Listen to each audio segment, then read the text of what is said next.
May mga ganun na bang usapan kayo? May asaran between family and friends, but alam naman niya na hindi pa ako ready. Focus muna ako sa work. Kung sakali mag-propose, magno-no ka. Ay, ewan ko sa'yo. Hindi ako pinapressure. Hindi, pero ikaw ba, at your age, parang hindi mo pa nakikita yung sarili mo? Ilang years from now? Siguro, I'll give it... Wait, I love my career kasi gusto ko magtrabaho ng magtrabaho.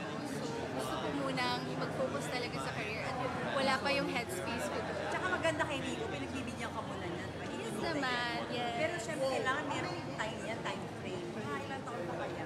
Sinabi mo ba kay Rico, pagbigyan mo pa ako for 20 years. Pero anong dream wedding mo? Meron kang Dream siya? wedding. Beach din ba? Katulad nung dito sa... Hindi naman siguro si B.